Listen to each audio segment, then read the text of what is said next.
ನಮಸ್ಕಾರ. ಇದು ಸುದ್ದಿ ವಿಶ್ಲೇಷಣೆ. ನಾನು ಶಶಿಧರ್ ಭಟ್. ಇದು ನನ್ನ ಡಿಜಿಟಲ್ ವಾಹಿನಿ ಸುದ್ದಿ ಟಿವಿ.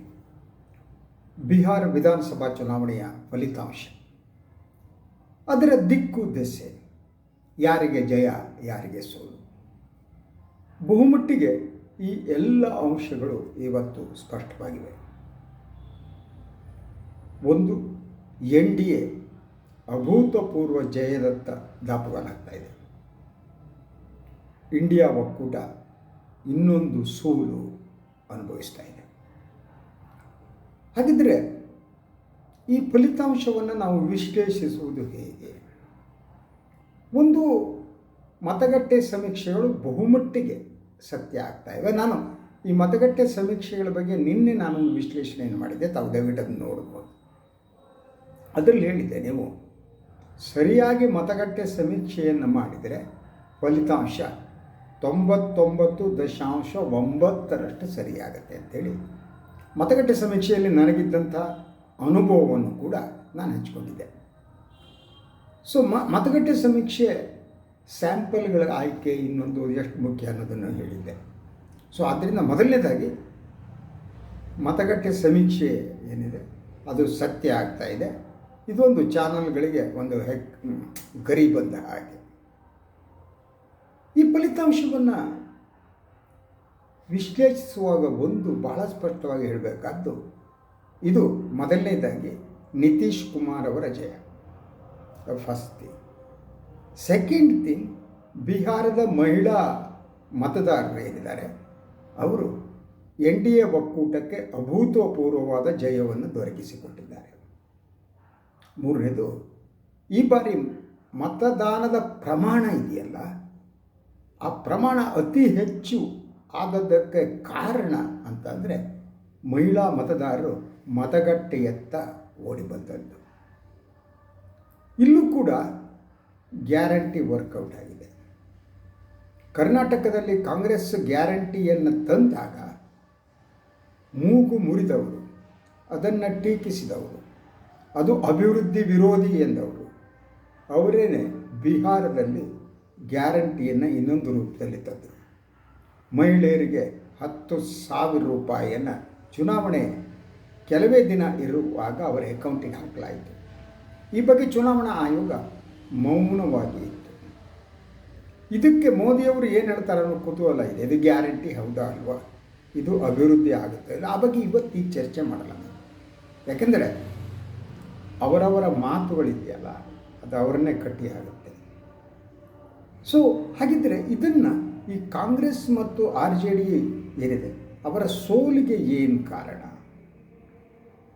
ಒಂದು, ಅವರ ಸೋಲಿಗೆ ಬಹುಮುಖ್ಯವಾದ ಕಾರಣ RJD ಈ ವಿಚಾರದ ಸಂಬಂಧಪಟ್ಟ ಹಾಗೆ ಅದು ಲಾಲೂ ಪ್ರಸಾದ್ ಯಾದವ್ ಅವರ ಲೆಗಸಿ ಅಂತ, ಆ ಭಾರ ಇದೆಯಲ್ಲ ಅದು. ಮತ್ತು ಜಂಗಲ್ ರಾಜ್ ಅನ್ನುವುದನ್ನು NDA ಈ ಚುನಾವಣೆಯಲ್ಲಿ ಹಿಂದಿನಂತೆ ಬಳಸಿಕೊಡ್ತು, ಪರ್ಫೆಕ್ಟಾಗಿ ಬಳಸ್ಕೊಡ್ತು. ಈ ಭಾರದಿಂದ ತೇಜಸ್ವಿ ಯಾದವ್ ಹೊರಗೆ ಬರೋಕ್ಕೆ ಸಾಧ್ಯನೇ ಆಗಿಲ್ಲ. ಅಪ್ಪನ ಭಾರ, ಪಿತ್ರಾರ್ಜಿತ ಭಾರ, ಜಂಗಲ್ ರಾಜ್ದ ಭಾರ, ಆ ಭಾರ ಅವರನ್ನು ಕುಗ್ಗಿಸಿಬಿಡ್ತು. ಸೊ ಈಗ ನೋಡಿದರೆ ಕಳೆದ ವಿಧಾನಸಭೆಯಲ್ಲಿ ಕಾಂಗ್ರೆಸ್ ಮತ್ತು RJDಗೆ ಎಷ್ಟು ಸ್ಥಾನಗಳಿತ್ತೋ ಆ ಸ್ಥಾನವನ್ನು ಕೂಡ ಪಡೆಯುವುದು ಕಷ್ಟ ಅನಿಸ್ತಾ ಇದೆ. RJD ತನ್ನ ಶಕ್ತಿಯನ್ನು ಕಳೆದುಕೊಂಡು ಕಾಣ್ತಾ, ಅವರ ಅವರ ಕಾಂಬಿನೇಷನ್ ಇದೆಯಲ್ಲ, ಯಾದವ ಪ್ಲಸ್ ಮುಸ್ಲಿಂ, ಅದು ಇಂಟ್ಯಾಕ್ಟ್ ಆಗಿದ್ದಾಗ ಕಾಣುತ್ತೆ. ಆದರೆ ಅದಕ್ಕೆ ಒಂದು ಮೀರಿ ಜಯಕ್ಕೆ ಬೇಕಾದ ಬೇರೆ ಅಂಶಗಳು ಸೇರ್ಕೊಂಡೇ ಇಲ್ಲ. ಅಲ್ಲಿ ಕಾಂಗ್ರೆಸ್ ದಿನದಿಂದ ದಿನಕ್ಕೆ ಪತನದ ಹಾದಿಯಲ್ಲಿ ಸಾಗ್ತಾ ಇದ್ದಂತೆ ಕಾಣುತ್ತೆ. ಈಗಲಾದರೂ ಕಾಂಗ್ರೆಸ್ಸಿಗರು ಬುದ್ಧಿ ಕಲಿಬೇಕು ಅಂತ. ಅವ್ರು ಬುದ್ಧಿ ಕಲಿಯೋ ಚಾನ್ಸಸ್ ಕಾಣ್ತಾ ಇಲ್ಲ. ನಾನು ಈ ಚುನಾವಣೆಗೆ ಸಂಬಂಧಪಟ್ಟಾಗ ಈ ಹಿಂದೆ ಮಾಡಿದ ವಿಶ್ಲೇಷಣೆಯನ್ನು ಒಂದು ಅಂಶವನ್ನು ಹೇಳಿದ್ದೆ ನಾನು. ನೀವು ಸ್ಥಾನಗಳ ಹಂಚಿಕೆಯ ಸಂದರ್ಭದಲ್ಲಿ ನಿಮ್ಮಲ್ಲಿ ಒಪ್ಪಂದಕ್ಕೆ ಬರೋಕ್ಕೆ ಸಾಧ್ಯ ಆಗಿಲ್ಲ ಅಂತ ಆದರೆ, ನೀವು ಕೆಲವು ಕ್ಷೇತ್ರಗಳಲ್ಲಿ ನಾವು ಫ್ರೆಂಡ್ಲಿ ಫೈಟ್ ಮಾಡ್ತೀವಿ ಅಂತ ಆದರೆ ಪರಿಸ್ಥಿತಿ ಹೀಗೆ ಆಗುತ್ತೆ. ಈ ಮತದಾರರಿಗೆ ನೀವು ಯಾವ ಸಂದೇಶವನ್ನು ಕೊಡ್ತೀವಿ? ನಾವು ಫ್ರೆಂಡ್ಲಿ ಫೈಟ್, ನಾವು ಫ್ರೆಂಡ್ಸೇ, ನಾವು ಫ್ರೆಂಡ್ಲಿ ಫೈಟ್ ಮಾಡ್ತೀವಿ.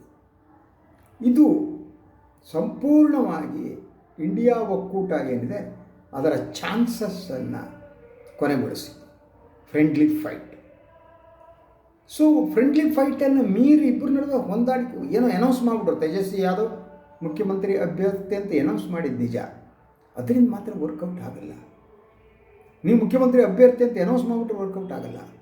ನೀವು ಜನರಿಗೆ ಅದನ್ನು ತಲುಪಿಸುವ, ಅಂದರೆ ಇಲ್ಲಿ ಎರಡು ರೀತಿ ವಿಚಾರಗಳನ್ನ ಇಟ್ಕೊಂಡು ನೋಡಬೇಕು ಈ ಫಲಿತಾಂಶ. ಒಂದು, ಇಂಡಿಯಾ ಒಕ್ಕೂಟದ ಸಂಪೂರ್ಣ ವೈಫಲ್ಯ ಒಂದು ಕಡೆ ಇದೆ, ಇನ್ನೊಂದು ಕಡೆ ನಿತೀಶ್ ಮುಖ ಮತ್ತು ನಿತೀಶ್ ಕುಮಾರ್ ತಮ್ಮ ಅಧಿಕಾರ ಅವಧಿಯಲ್ಲಿ ಪ್ರತಿ ಅವಧಿಯಲ್ಲೂ ಕೂಡ ಮಹಿಳೆಯರ ಮತವನ್ನು ಅವ್ರ ರೀತಿ ದಟ್ ಕ್ರೋಢೀಕರಿಸಿದವರು ಭಾರತೀಯ ರಾಜಕಾರಣದಲ್ಲಿ ಇನ್ನೊಬ್ಬರಿಲ್ಲ ಅನ್ಸುತ್ತೆ. ಬಿಹಾರದ ಬಹುತೇಕ ಮಹಿಳೆಯರು ಎಲ್ಲವನ್ನ ಮೀರಿ ನಿತೀಶ್ ಕುಮಾರ್ ಜೊತೆ ನಿಂತಿದ್ದು, ಅದು ಬಹಳ ಮುಖ್ಯವಾದ ಅಂಶ ನಿತೀಶ್. ಯಾಕಂದರೆ ಅವರು ಎಕ್ಸ್ಪೆರಿಮೆಂಟ್ ಮಾಡ್ತಾ ಬಂದರು ಅಂತ. ಅವರು ಬಿಹಾರದಲ್ಲಿ ಮೊದಲು ಪಾನ ನಿಷೇಧವನ್ನು ಘೋಷಿಸಿದ್ದು, ಆ ಪಾನ ನಿಷೇಧ ಘೋಷದ ಪರಿಣಾಮ ಏನಾಯಿತು ಬೇರೆ ಕಳಬಟ್ಟಿ ಲಾಬಿಗಳಲ್ಲಿ ಬೆಳೆದು ಯಾರ್ಯಾರೋ ದುಡ್ಡು ಮಾಡ್ಕೊತಿದ್ದಾರೆ. ಆದರೆ ಮಹಿಳೆಯರಿಗೆ ತಕ್ಷಣ ಅನಿಸಿದ್ದು, ಈತ ನಮ್ಮ ಸಹೋದರ, ನಮ್ಮ ಕುಟುಂಬವನ್ನು ಉಳಿಸ್ತಿದ್ದಾನೆ, ಇನ್ನೂ ಬೇಕಾಗಿಲ್ಲ. ಅಲ್ಲಿ ಅಭಿವೃದ್ಧಿ ಕೂಡ ಇಶ್ಯೂ ಆಗೇ ಇಲ್ಲ. ಅಲ್ಲಿ ಯಾವ ರೀತಿ ಅಭಿವೃದ್ಧಿ ಆಗಿದೆ ನೀವು ಬಿಹಾರಕ್ಕೆ ಹೋದ್ರೆ ಗೊತ್ತಾಗುತ್ತೆ. ಸೊ ಮಹಿಳೆಯರಿಗೆ ಸಂಬಂಧಪಟ್ಟ ಹಾಗೆ ಒಂದೊಂದು ಟರ್ಮಿನಲ್ಲೂ ಕೂಡ ನಿತೀಶ್ ಕುಮಾರ್ ಹೊಸ ಕಾರ್ಯಕ್ರಮಗಳನ್ನು ಕೊಡ್ತಾ ಹೋದರು. ಇದು ಬಹಳ ಮುಖ್ಯವಾಗಿ ನಿತೀಶ್ಗೆ ಹೆಲ್ಪ್ ಮಾಡಿದ್ದು. ಈಗ ಗಮನಿಸಿದರೆ ಈಗ ಟ್ರೆಂಡ್ ನೋಡಿದರೆ, ಸೊ ಬಿ ಜೆ ಪಿ ಮತ್ತು ನಿತೀಶ್ ಕುಮಾರ್ ಸ್ಥಾನಗಳೇನಿವೆ ಅಲ್ಲ, ಅದರೊಳಗೆ ಭಾಳ ಅಂತರ ಇದ್ದಂಗೆ ಕಾಣ್ತಾ ಇದೆ. 75, 76, 74 ಹೀಗೆ, ಅಂದರೆ 50% ಶೇರ್ ಇವ್ರ ನಡುವೆ ಆಗ್ಬೋದು ಅಂತ. ಇದಾದ ಮೇಲೆ ಇರುವ ಚಾಲೆಂಜ್ ನಂತರ ಶುರುವಾಗುತ್ತೆ. ಅದು ಮುಖ್ಯಮಂತ್ರಿಗಳು ಯಾರು ಅಂತ. ನಿತೀಶ್ ಕುಮಾರ್ ಅವರನ್ನು ಬಿಡುವ ಸ್ಥಿತಿಯಲ್ಲಿ ಅಂತೂ ಬಿ ಜೆ ಪಿ ಇಲ್ಲ. ಬಿ ಜೆ ಪಿಗೆ ಅಲ್ಲಿ ಬೇಕಾದ್ದು ನಿತೀಶ್ ಆಸರೆ ಮಾತ್ರ. ನಿತೀಶ್ ಆಸರೆ ಇಲ್ಲದೇ ಬಿಹಾರದಲ್ಲಿ ಬಿ ಜೆ ಪಿ ಅಧಿಕಾರ ಮಾಡೋಕ್ಕಾಗಲ್ಲ.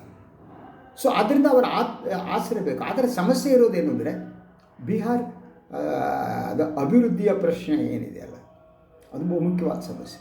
ಅಲ್ಲಿ ನಿತೀಶ್ ಅವಧಿಯಲ್ಲಿ ಕಟ್ಟಿರುವ ಬಹುತೇಕ ಸೇತುವೆಗಳು ನೆಲ ಕಚ್ಚಿವೆ. ಡೆವಲಪ್ಮೆಂಟ್ ಏನಿದೆ, ನಿರುದ್ಯೋಗ ಹಾಗೇ ಇದೆ. ಅಲ್ಲಿಯ ಜನ ವಲಸೆ ನಿಂತಿಲ್ಲ, ಬರ್ತಾ ಇದ್ದಾರೆ. ಸೊ ಇಂಥ ಸ್ಥಿತಿಯಲ್ಲಿ ಹೇಗಾಗುತ್ತೆ ಅಂತ. ಅದರ ಜೊತೆಗೆ ನಿತೀಶ್ ಮತ್ತು ಬಿ ಜೆ ಪಿಯ ನಡುವೆ ವ್ಯತ್ಯಾಸಗಳಿವೆ. ಈ ಬಾರಿನೂ ಕೂಡ ನಿತೀಶ್ ಮುಸ್ಲಿಂ ಅಭ್ಯರ್ಥಿಗಳಿಗೆ ಟಿಕೆಟ್ ಕೊಟ್ಟಿದ್ದಾರೆ, ಗೆಲ್ಲಿಸ್ತಾ ಇದ್ದಾರೆ. ಸೊ ಬಿ ಜೆ ಪಿಗೆ ಮುಸ್ಲಿಂ ಕಂಡ್ರಾಗಲ್ಲ, ಅವ್ರ ಮುಖ ನೋಡಿದ್ರಾಗಲ್ಲ. ಸೊ ಈ ವೈರುಧ್ಯಗಳಿವೆ ಎರಡು ಪಕ್ಷಗಳ ನಡುವೆ. ಅದನ್ನು ಹೇಗೆ ಹೊಂದಾಣಿಕೆ ಮಾಡ್ತಾರೆ. ಅದ್ರ ಜೊತೆಗೆ ನಿತೀಶ್ಗೆ ಅವರ ವಯಸ್ಸಿನ ಪ್ರಭಾವ ಇದೆ ಅವ್ರ ಮೇಲೆ. ಅದನ್ನು ಅವರು ಈ ಸಲ ಹೇಗೆ ಆಡಳಿತ ಮಾಡ್ತಾರೆ ಅನ್ನೋದು ನೋಡಬೇಕು. ಅದ್ರ ಜೊತೆಗೆ ಚುನಾವಣೆಗಿಂತ ಮೊದಲು ಒಂದು B J P game plan ಮಾಡಿತ್ತು. ಮುಖ್ಯಮಂತ್ರಿ ಅಭ್ಯರ್ಥಿ ಯಾರು ಅನ್ನೋದನ್ನು ಅವರು ಅನೌನ್ಸ್ ಮಾಡಿಲ್ಲ. ಯಾಕೆ ಮಾಡಿಲ್ಲ ಅಂತಂದರೆ, ಸಾಧ್ಯ ಆದರೆ ಬಿ ಜೆ ಪಿ ಮುಖ್ಯಮಂತ್ರಿಯನ್ನು ಮಾಡಬೇಕು ಅನ್ನೋದು ಪ್ರಧಾನಿ ನರೇಂದ್ರ ಮೋದಿ, ಅಮಿತ್ ಶಾ ಅವ್ರ ಕನಸು. ಆ ಕನಸನ್ನು ಈಡೇರಿಸೋದಕ್ಕೆ ಈ ಸಲ ಅವರು ಹೆಜ್ಜೆ ಹಾಕಿದರೆ ನಿತೀಶ್ ಕುಮಾರ್ ಮತ್ತು ಪಲ್ಟು ರಾಮ ಇದಲ್ಲ, ಅವರು ಹೆಸಿಟೇಟೇ ಮಾಡಲ್ಲ, ಆಪ್ಷನನ್ನು ಓಪನ್ ಆಗಿ ಇಟ್ಕೊತಾರೆ. ಸೊ ಅಂಥ ಸಿಚುವೇಷನಲ್ಲಿ ಬಿ ಜೆ ಪಿಗೆ ಈಸಿಯೆಸ್ಟ್ ಆಗಿಲ್ಲ. ಅದ್ರ ಜೊತೆಗೆ ಜೆ ಡಿ ಯುನ ಒಡೆಯುವ ಕೆಲಸವನ್ನು ಕೂಡ ಒಳಗಡೆಯಿಂದ ಬಿ ಜೆ ಪಿ ಮಾಡ್ತಾ ಇದೆ ಅಂತ ಸುದ್ದಿಗಳಿದ್ದವು. ಕೆಲವು ಎಂ ಪಿಗಳನ್ನು ಒಳಗೆ ಎಳೆಯುವುದಕ್ಕೆ ಬಿ ಜೆ ಪಿ ಟ್ರೈ ಮಾಡ್ತಾ ಇದ್ದ ಸುದ್ದಿಗಳು ಬಂದಿದ್ದವು. ಆ ಕಾರಣಕ್ಕಾಗಿ ಈ ಚುನಾವಣೆ ಪ್ರಚಾರದ ಕೊನೆಯ ಹಂತಗಳಲ್ಲಿ ನಿತೀಶ್ ಕುಮಾರ್ ಮೋದಿಯವರ ಜೊತೆ ವೇದಿಕೆಯನ್ನು ಹಂಚಿಕೊಂಡಿಲ್ಲ, ಸಪ್ರೇಟ್ ಆಗಿದೆ. ಅಂದರೆ ಮೈ ಆಪ್ಷನ್ಸ್ ಆರ್ ಓಪನ್ ಅನ್ನೋ ಸಂದೇಶವನ್ನು ಕೂಡ ಅವರು ಕೊಟ್ಟಿದ್ದರು ಅಂತ. ಸೊ ಇದಕ್ಕೆ ಸಂಬಂಧಪಟ್ಟ ಹಾಗೆ ಸೊ ಎನ್ ಡಿ ಎ ಮತ್ತಷ್ಟು ಗಟ್ಟಿಯಾಗಿದೆ. ಹಾಗಿದ್ರೆ ಕಾಂಗ್ರೆಸ್ನ ಇಂಡಿಯಾ ಒಕ್ಕೂಟದ ಗತಿಯಲ್ಲಿ ಈ ಇಂಡಿಯಾ ಒಕ್ಕೂಟದ ಒಳಗಡೆ ಸ್ಥಿರತೆ ಇಲ್ಲ. ಒಳಗಡೆ ಕೆಲವು ಪಕ್ಷಗಳು ಬರ್ತವೆ ಹೋಗ್ತವೆ, ಇದು ಒಕ್ಕೂಟವಾ ಹೌದಾ ಅಲ್ವಾ ಗೊತ್ತಾಗಲ್ಲ. ಆದ್ದರಿಂದ ಇಂಥ ಸಿಚುವೇಷನಲ್ಲಿ ಈ ಸೋಲು ಅವರನ್ನು ಇನ್ನಷ್ಟು ಕಂಗೆಡಿಸೋದು ನಿಜ. ರಾಹುಲ್ ಗಾಂಧಿಯವರು ಮತ್ತೆ ವಿದೇಶಿ ಪ್ರವಾಸಕ್ಕೆ ಹೊರಟು ಬಿಡ್ಬೋದು, ಖರ್ಗೆ ಅವ್ರಿಗೆ ಏನು ರಿಯಾಕ್ಟ್ ಮಾಡಬೇಕು ಅಂತ ಗೊತ್ತಾಗದೇ ಇರ್ಬೋದು. ಸೊ ನಾನು ಈ ಒಂದು ಬಿಹಾರ್ ಚುನಾವಣಾ ಫಲಿತಾಂಶ ಕರ್ನಾಟಕದ ಮೇಲೆ ಏನಾಗುತ್ತೆ ಅನ್ನೋದನ್ನು ನಾನು ಒಂದು 2 ದಿವಸದಿಂದ ವಿಶ್ಲೇಷಣೆ ಮಾಡಿದ್ದೆ, ಅದನ್ನು ನೋಡಿ. ಸೊ ಈ ಫಲಿತಾಂಶ ಬಂದ ಮೇಲೆ ಸಿದ್ದರಾಮಯ್ಯ ಇನ್ನಷ್ಟು ಗಟ್ಟಿ ಆಗ್ತಾರೆ. ಕಾಂಗ್ರೆಸ್ ಹೈಕಮಾಂಡ್ ಅಂತೂ ದುರ್ಬಲ ಆಗೋದ್ರಲ್ಲಿ ಯಾವುದೇ ಅನುಮಾನ ಇಲ್ಲ. ಕಾಂಗ್ರೆಸ್ ಹೈಕಮಾಂಡ್ ದುರ್ಬಲ ಆದ ಹಾಗೆ ಸ್ಥಳೀಯ ನಾಯಕರಿಗೆ ಶಕ್ತಿ ಬರ್ತಾ ಹೋಗುತ್ತೆ. ಸೊ ಹಾಗೆಯೇ ಸಿದ್ದರಾಮಯ್ಯನವರು ಶಕ್ತಿ ಬರೋದು ಅನುಮಾನ ಇಲ್ಲ. ಸೊ ಆದ್ದರಿಂದ ಅವರು ಇನ್ನಷ್ಟು ಗಟ್ಟಿಯಾಗುವ ಚಾನ್ಸಸ್ ಇದೆ. ಅದನ್ನು ವಿಶ್ಲೇಷಣೆ ಮಾಡ್ತೀನಿ. ಇನ್ನು ಫಲಿತಾಂಶ ಸಂಪೂರ್ಣ ಬಂದಿಲ್ಲ, ತಕ್ಷಣ ತಮಗೊಂದಿಷ್ಟು ಹೇಳ್ಬಿಡ್ಬೇಕು ಅಂತ ಬಂದೆ. ಸೊ ಎನಿವೆ, ಬಿಹಾರದಲ್ಲಿ NDA ಗೆದ್ದಿದೆ, ಇಂಡಿಯಾ ನೆಲಕಚ್ಚಿದೆ. ಮುಂದೇನಾಗುತ್ತೆ ನೋಡೋಣ. ಇದು ಇವತ್ತಿನ ವಿಶೇಷ. ಇನ್ನೊಂದು ವಿಚಾರವಾಗಿ ಮತ್ತೆ ಬರ್ತೀನಿ. ನನ್ನ ವಾಯಿನ್ ಲೈಕ್ ಮಾಡಿ, ಸಬ್ಸ್ಕ್ರೈಬ್ ಮಾಡಿ, ಬೆಲ್ ಐಕಾನ್ ಪ್ರೆಸ್ ಮಾಡೋದಕ್ಕೆ ಮರಿಬೇಡಿ. ಹಾಗೆಯೇ ಸಾಧ್ಯ ಆದರೆ ಸಹಾಯ ಮಾಡಿ. ನಮಸ್ಕಾರ.